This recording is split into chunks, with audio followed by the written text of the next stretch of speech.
લેલેન પરિણામને લીધે આપણે જાણીએ છીએ એક ફોકસ બનતું દેખાઈ રહ્યું હતું. તો આ અંતર્ગત કંપનીના एमडी અને सीईओ शेनु अग्रवाल साथ આપણે चर्चा करिए. सर, स्वागत है आपका शो पर. Good morning. और सबसे पहले जानेंगे सर, काफ़ी अच्छे नंबर्स यहाँ से हम देख रहे हैं, स्ट्रॉन्ग सेट ऑफ नंबर्स है अर्निंग्स में. हाईलाइट्स क्या रही सर और कहाँ से सपोर्ट रहा? देखिए, सबसे अच्छा हाईलाइट तो ये रहा कि जो हमने अपना रास्ता तय किया था कुछ समय पहले, लास्ट ईयर भी हम मुंबई में इन्वेस्टर मीट में हम बोले थे कि मीडियम टर्म में हमारा फर्स्ट गोल ये है कि हम mid tin margins, EBITDA margins की तरफ जाएं. आई थिंक उस हिसाब से ये क्वार्टर या ये पूरा साल, ये 9 महीने बहुत बेहतरीन रहे हैं. हमने कहा था कि हम पूरे साल में डबल डिजिट एबिटा करेंगे, लेकिन पहले ही क्वार्टर में हमने 10% एबिटा हासिल किया. क्वार्टर 2 में हम 11% के ऊपर गए और अब क्वार्टर 3 में हम 12% पर हैं. सो सबसे खुशी की बात यह है कि जो हमने सोचा था, जो हमने तय किया था, जो हमने बताया था मार्केट को, हम उस राह पर बहुत अच्छे तरह से चल पाए हैं. अब इसके जो कारण हैं वो ये हैं कि पहला सबसे बड़ा जो कारण है कि हमारा फोकस बहुत ज्यादा प्रॉफिटेबल ग्रोथ पर है. हमने हमेशा ये कहा है कि हम मार्केट शेयर के लिए प्रॉफिट का सैक्रिफाइस नहीं करेंगे, मार्जिन का सैक्रिफाइस नहीं करेंगे, राइट. सो हो सकता है कि क्वार्टर बाय क्वार्टर थोड़ा हमारा वॉल्यूम मार्केट शेयर ऊपर नीचे चले, क्योंकि वॉल्यूम मार्केट शेयर हम ये प्राइस से मैनेज नहीं करना चाहते. जहां तक मार्केट शेयर का सवाल है, वो आएगा तो वो आएगा हमारे बेहतर प्रोडक्ट से, हमारी बेहतर क्वालिटी से और हमारी बेहतर सर्विस रीच से. तो बहुत ज्यादा फोकस है प्रॉफिटेबल ग्रोथ पर.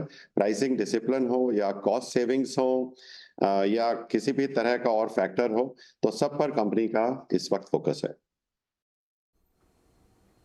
जी, साथ ही सर मार्जिन्स जैसे कि आपने बताया, अभी तीसरी बार हम देख रहे हैं डबल डिजिट में रहे, तो आगे आउटलुक क्या रहेगा मार्जिन्स को लेकर? बता चुके हैं कि मिड टर्म में यानी अगले 2-3 साल में हमारा लक्ष्य है हम मिड टीन EBITDA मार्जिन की तरफ जाएं. ऑलरेडी इस क्वार्टर में 12% है. क्वार्टर 4 आपको मालूम ही है कि सीवी इंडस्ट्री का सबसे बड़ा क्वार्टर होता है.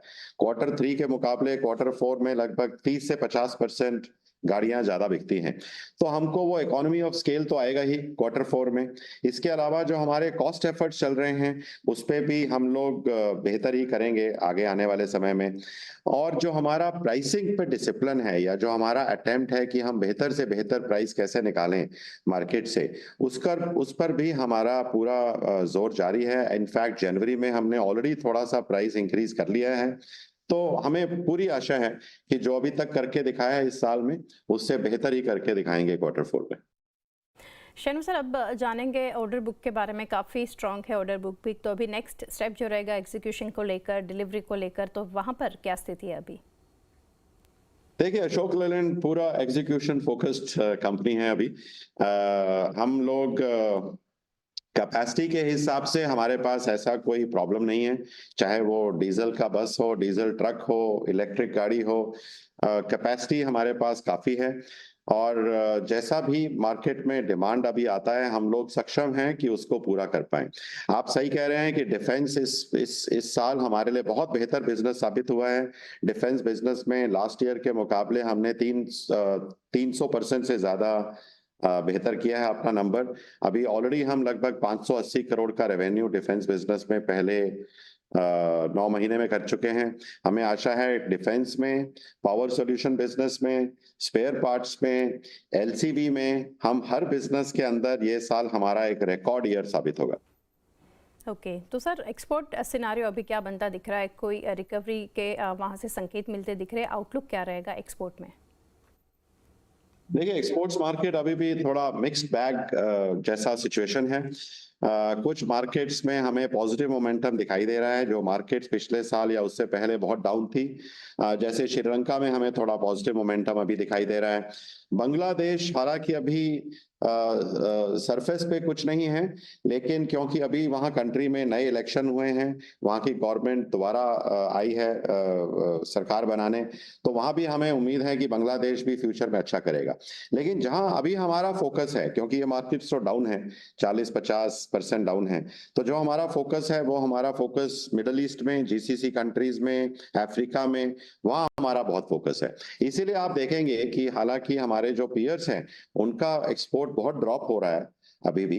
लेकिन हमारा जो एक्सपोर्ट्स है वो या तो हमने बरकरार रखा है या फिर उसमें किसी क्वार्टर में हमने थोड़ा ग्रो भी किया है। ओके। ईवी इकोसिस्टम के ऊपर सर अभी जानना चाहेंगे, क्या अपडेट है कंपनी की इसके ऊपर? बहुत बहुत ईवी इकोसिस्टम पर हमारा बहुत फोकस है। देखिए अशोक लेलैंड, जैसे मैंने कहा है, अशोक लेलैंड ऐसी पहली ट्रक या बस कंपनी थी, ऑटोमोटिव कंपनी थी जिसने ईवी पर सबसे पहले काम चालू किया। जब ईवी का नाम भी कोई नहीं जानता था 2010 में, 2011 में, तब हमने पहली ईवी बस बनाई थी। ठीक है, तो हमारा ईवी का टेक्नोलॉजी इस वक्त मेरे को लगता है कि सबसे मेच्योर है पूरे मार्केट में। हमने उसमें बहुत एफिशिएंसी, बहुत मेच्योरिटी हासिल कर ली है। अब अगर इस ट्रांजिशन को बढ़ाना है तो हमें ये ईवी का इकोसिस्टम देश में तैयार करना पड़ेगा। इसलिए हमने स्विच कंपनी बनाई जो कि प्रोडक्ट्स पे काम कर रही है। इसलिए हमने एक कंपनी और बनाई जिसका नाम ओम है, जो कि पूरा इकोसिस्टम लेवल पर काम ही नहीं कर रही बल्कि खुद जाकर बसेस चला रही है सरकार के लिए। ठीक है, तो उसके अंदर जब आपको खुद बस चलाना है तो आप पीसीओ का ध्यान दोगे, आप चार्जिंग का सिस्टम बनाओगे, आप ड्राइवर का सिस्टम बनाओगे, आप उनको ट्रेन करोगे, तो यही इकोसिस्टम है। राइट, सो हमने ऐसा स्ट्रक्चरली, सिर्फ कहने के लिए नहीं, स्ट्रक्चरली हमने अशोक लेलैंड के आसपास ऐसे प्लेटफॉर्म्स बनाए हैं जैसे स्विच और होम, जिसमें हम इकोसिस्टम में सिर्फ पार्टिसिपेट ना करें बल्कि खुद करके देखें, करके दिखाएं कि इकोसिस्टम कैसे डेवलप होता है ईवी के आसपास। जी। शानू सर, डेट के लिए अभी क्या कंपनी के डेट रिडक्शन के लिए प्लानिंग है और अभी क्या सिचुएशन है डेट के फ्रंट पर? डेट पे तो हम बहुत कंफर्टेबल हैं। हमारा अभी डेट इक्विटी 0.2 है। आई थिंक हमारा ओवरऑल डेट अभी 1700 या 1750 करोड़ के आसपास है। इसमें आपको एक चीज और ध्यान रखनी पड़ेगी कि हमने इस साल में लगभग 650 करोड़ स्विच में डाला है इक्विटी ऑप्टेयर में, जो उसकी होल्डिंग कंपनी है। 300 करोड़ हमने ओम में डाला है। तो ये 900 950 करोड़ डालने के बाद अभी हमारा डेट इक्विटी रेशो 0.2 है। तो इसका मतलब ये है कि अशोक लेलैंड इस वक्त, अशोक लेलैंड का बैलेंस शीट इस वक्त बहुत स्ट्रांग है। हमारा फ्री कैश फ्लो जनरेशन बहुत अच्छा है। उसी की वजह से हम लोग ये सब इक्विटी इन्वेस्टमेंट्स आने वाली फ्यूचर की टेक्नोलॉजीज में कर पा रहे हैं। सो डेट के ऊपर हमें बिल्कुल कोई ऐसा वो नहीं है। इवन Q4 में, क्योंकि मैंने कहा Q4 बहुत अच्छा क्वार्टर होता है, हमारा बहुत सारा कैश जनरेट होगा। हम कोशिश कर रहे हैं कि हम आने वाले समय में हम एक नेट डेट जीरो कंपनी बने या कैश पॉजिटिव कंपनी बने। जी, और सर लास्टली जानना चाहेंगे 2024 के लिए नए लॉन्चेस क्या है पाइपलाइन में, और अभी कुछ नई तैयारी नियर टर्म कंपनी कुछ ला रही है लॉन्चेस? जरूर जरूर। देखिए प्रोडक्ट का जो इनोवेशन है, प्रोडक्ट का स्ट्रेंथ है, वही अशोक लेलैंड का सबसे बड़ा स्ट्रेंथ है। अभी जैसे मैंने बताया कि हमारी इलेक्ट्रिक लाइट कमर्शियल व्हीकल्स, वो हमारा सबसे पहला नया लॉन्च अभी मार्केट में एक्सपेक्ट होगा। अगले 1 महीना 2 महीना, ज्यादा से ज्यादा 3 महीने में हम ये इलेक्ट्रिक लाइट कमर्शियल व्हीकल्स जो स्विच के ब्रांड के अंदर हैं वो मार्केट में लेके आएंगे। ऑलरेडी हमारे पास 12,000 से 13,000 गाड़ियों के MOU साइन हुए हैं अलग अलग कस्टमर से। तो वो हमारा बहुत बेहतरीन लॉन्च होगा। अभी भारत मोबिलिटी एक्सपो में हमने अपना एक बॉस ट्रक 14 टन का अशोक लेलैंड की तरफ से हमने उसकी पहली चाबी पहले कस्टमर को हमने दी। तो वो गाड़ी भी धीरे धीरे मार्केट में जाएगी। अभी 55 टन का हमारा इलेक्ट्रिक ट्रैक्टर ट्रेलर जो है वो काफी क्लोज है लॉन्च करने के लिए।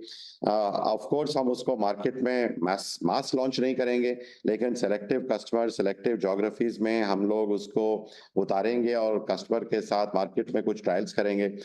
तो बहुत अच्छा पाइपलाइन है, ना सिर्फ इलेक्ट्रिक में बल्कि हाइड्रोजन में, हाइड्रोजन फ्यूल सेल में, इवन डीजल व्हीकल्स में। ऐसा नहीं कि डीजल व्हीकल से हमने कोई फोकस हटा लिया है, तो डीजल व्हीकल्स में भी आप देखोगे कि अशोक लेलैंड अपना जो इनोवेशन के लिए माना जाता है, उसको, उसकी इमेज को आगे रखते हुए हम लोग मार्केट में बहुत अच्छे अच्छे प्रोडक्ट्स उतारेंगे।